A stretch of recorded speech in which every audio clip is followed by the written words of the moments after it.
Hi everyone, so for today you are going to need a picture of a landscape that you've been looking at, and you're going to need some tracing paper and a pen or a pencil. So first of all, put your tracing paper over top of your image.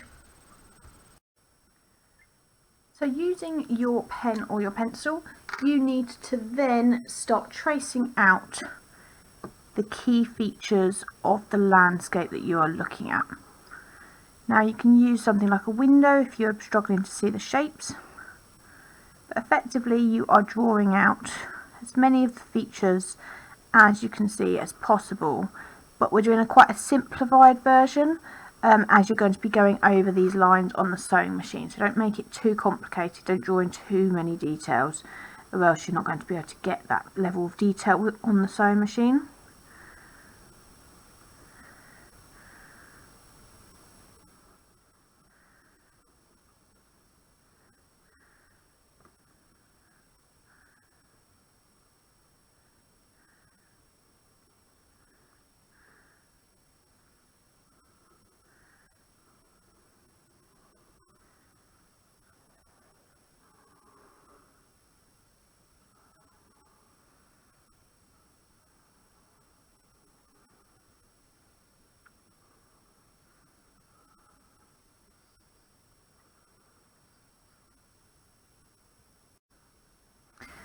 So what I should be left with is the outline of my pieces. You might want to go over a few of them to sort of join up the lines, similar to what we did with our continuous line drawing, and accentuate where they are. So you might want to sort of add in bits just to join all those lines up to sort of show our continuous line like we're wanting, but also so that you, on the sewing machine, it makes it a little bit easier for you to just go through and follow it.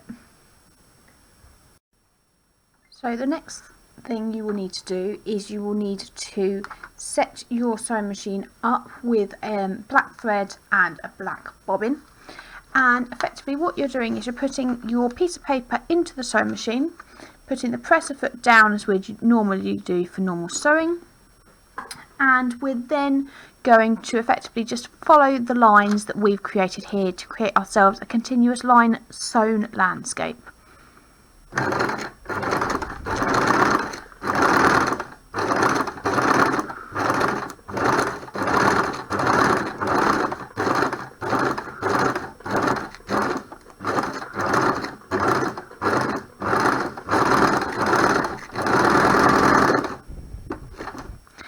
So you should be able to see that the sewing machine is effectively taking your piece of paper through. When you sort of get to the end, you might want to go back over some lines, or you might want to refine them further. We have our black thread at the top and underneath, and the reason for that is so that it shows through and it's not a different colour when we are doing this on our piece of paper, so it's effectively shows our sort of understanding of the landscape. So I'm going to go over all of the different lines for my landscape, and then I might start to add in more detail. So mostly just the lines that I've drawn so far is what I'm focusing on.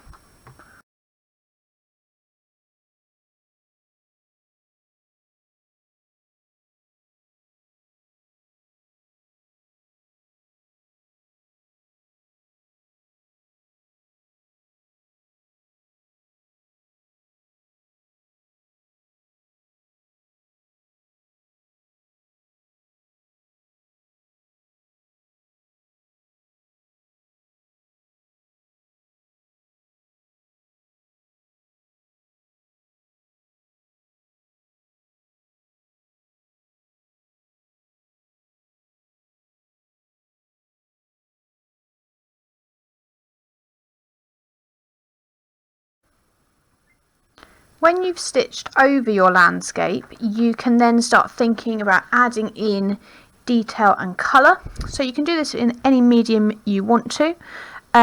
This one currently is coloured pencils, and I'm just adding on different tones of green. I'm not colouring in every section, as I think that might take away from the stitch lines, and I don't want to try and hide my stitch lines at all, but I'm just effectively going over parts of the image and colouring those in to add a bit of detail.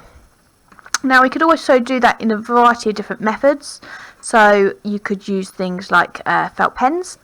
You could even do some sort of hand stitching onto here. You could complete things with, say, paint as well. So just think through what you might like to add to your image to make it look as similar as possible to the landscape that you produced. So those ones there involve a coloured pencil, but I could get a bit of paint and use paint on it. But remember, this is quite a surface that is not going to need quite a bit of paint on it in order to make it work. So just be aware of that when painting on, and it will need to be left to dry, so don't end up touching where you've painted either.